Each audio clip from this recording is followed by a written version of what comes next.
Hello friends, doctor Jitendra. இது என்னோட personal கருத்துக்களை பதிவு செய்யும் யூடியூப் சேனல். ரீசெண்டாக 50 ஃபிலாசபிக்கல் கிளாசிக்ஸ் அப்படின்னு ஒரு புக்கை படிக்க ஆரம்பிச்சேங்க. ஃபிலாசபின்றது எனக்கு ரொம்ப பிடிச்ச விஷயம் அப்படின்றதுனால கொஞ்சம் நிறைய அந்த மாதிரி புத்தகங்கள் படிப்பேன். அதில் பிளேட்டோவோட ஒரு ஆர்கியூமெண்ட் பார்த்துருந்தேன் நான்.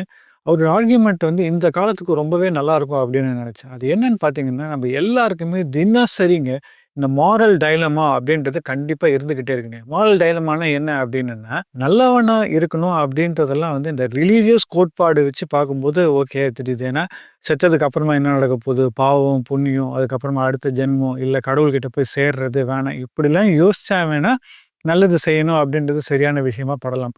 ஆனால் அது வந்து அந்த இடத்துக்குலாம் போக போறோமா? இதெல்லாம் இருக்கா? இல்லையா? இல்ல சும்மா பெண்ணாத்துட்டு போயிருக்காங்களா? அப்படின்ற யோசனையும் இருக்கு இல்லைங்களா?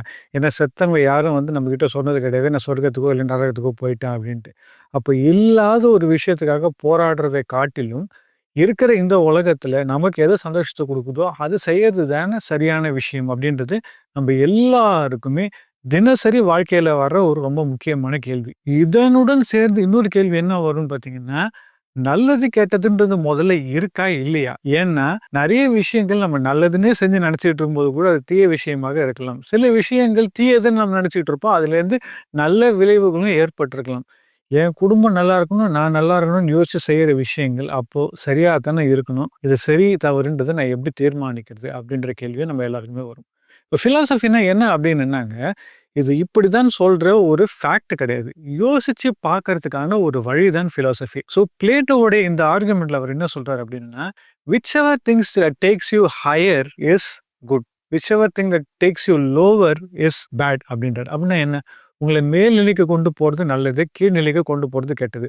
அப்போ ஆமா சும்மா சொல்லுவீங்க, கடவுள்கிட்ட போறது, நல்ல விஷயம் செய்றதுன்ட்டு போறதுக்குள்ள எங்கேயோ ஒரு மனுஷன் செத்துருவான் அப்படின்றது தான் நம்ம நெறைய நேரத்துல சொல்ற விஷயம். ஆனா அவர் இந்த ஹையர், லோவர பத்தியே பேசல. அதாவது நல்லது செய்யணும்னாலும் சரி, கெட்டது செய்யணும்னாலும் சரி, அது எப்பயுமே அதுல ஜெயிக்கிறோமா, தோக்குறோமான்றது சப்ஜெக்டிவான விஷயம் தான் அப்படின்றார் பிளேட்டோ.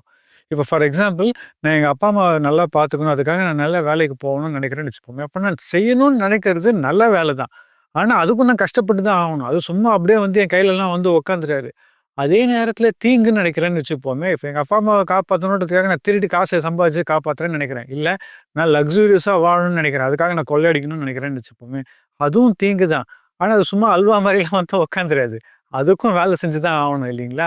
ஸோ நல்லது செய்யணும்னாலும் சரி, கெட்டது செய்யணும்னாலும் சரி, இந்த உலகத்தில நீங்க வேலை செஞ்சு தான் ஆகணும். கஷ்டப்பட்டு தான் ஆகணும். கஷ்டத்துக்கு ஒரு தீர்மானமே கிடையாது. கஷ்டம் கடைசி வரைக்கும் பட்டுட்டே இருக்கணும் அப்படின்றது பிளேட்டோ சொல்ற முதல் ஆர்குமென்ட். 2வது என்ன சொல்றாருன்னா, இன்கேஸ் இதுல 2 விஷயத்திலயும் நீங்க ஜெயிச்சிட்டீங்கன்னா எங்க போறீங்கன்றது தான் அந்த விஷயம் ஒர்த்வைலா இல்லையா அப்படிங்கிறத தீர்மானிக்குதுன்றாரு. ஃபார் எக்ஸாம்பிள், நீங்க சரியான வேலைகள் செய்து உங்க அப்பா, அம்மாவ பார்த்துக்கிட்டீங்க அப்படின்னா, அந்த இடத்துல நீங்க இருக்கும்போது இந்த உலகம் உங்கள மரியாதையா பார்க்க ஆரம்பிக்கும். உங்கள சுத்தி இருக்கவங்களும் உங்கள மரியாதையா பார்க்க ஆரம்பிப்பாங்க. உங்களுக்கு மேலேயே உங்களுக்கு ஒரு கான்ஃபிடன்ஸ் வர ஆரம்பிக்கும். உங்க அப்பா, அம்மாவுடைய கடைசி காலங்கள்ல இருக்கும்போது நம்மள பார்த்துக்கிட்டோம் அப்படின்ற அவங்களோட ஃபீலிங் இருக்கு இல்லையா? அது உங்களோட மனசுல ரிஃப்ளெக்ட் ஆக ஆரம்பிக்கும். அப்பல்லாம் உங்களுக்கு என்ன ஃபீலிங் வரும்? ஒரு பாசிட்டிவான, ஒரு பிளெஸ்ஸடான ஃபீலிங்கு, ஒரு சந்தோஷமான, நிறைவான ஒரு ஃபீலிங் கிடைக்கும். கரெக்ட்டுங்களா? இதுக்கு டினையலே கிடையாதுங்க. உங்க வாழ்க்கையில நீங்க குறைந்தபட்சம் ஏதாவது ஒரு நல்ல செயல செஞ்சு அதில ஜெயிச்சிருந்தீங்கன்னாலும், கண்டிப்பா அந்த சந்தோஷம் உங்களுக்கு கிடைச்சிருக்கும். ஆனா இதில டார்க் சைடு என்ன தெரியுங்களா? அவ்வளோ கஷ்டப்பட்டும் அத செய்ய முடியல. கடைசியில எங்க அப்பா, அம்மாவ காப்பாத்தவே முடியல என்னால. அப்படின்ற மாரியான ஒரு இடத்துல நீங்க மாட்டிக்கிட்டீங்கன்னு வச்சுப்போமே.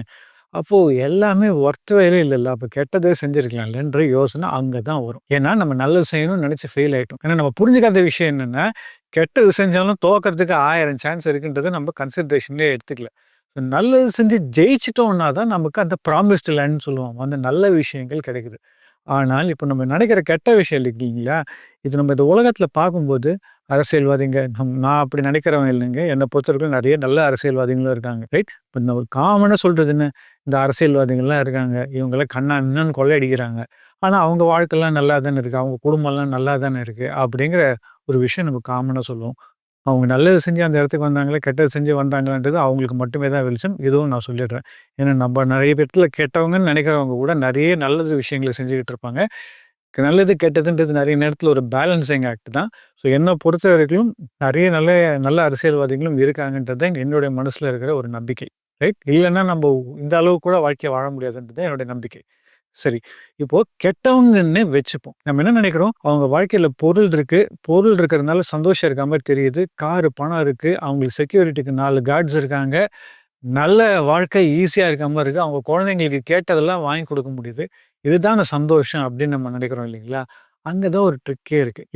எப்போலாம் நீங்க நெறைய கெட்டது செய்ய ஆரம்பிக்கிறீங்களோ, இருக்கிற அந்த விஷயங்கள்லாம் எப்ப வேணா உங்க கைய விட்டு போயிடலாம். ஏன்னா, உங்கள சுத்தி இருக்கவங்க அத்தன பேருமே, இவர் ஷார்ட்கட்ல தானே வந்தாரு. இதே ஷார்ட்கட்ட இவர போட்டு தள்ளிட்டு நம்ம வந்தா என்னன்னு யோசிச்சுக்கிட்டே தான் இருப்பாங்க. அது உங்க மனசுக்கும் வெளிச்சம். நீங்க செய்யற ஒவ்வொரு தவறின் பொழுதும், அப்ப நம்ம சுத்தி இருக்கவங்களும் இதே மாரி தான் தப்பு செய்வான்ல, அப்படின்ற பயமும் உண்டாகிக்கிட்டே இருக்கும்.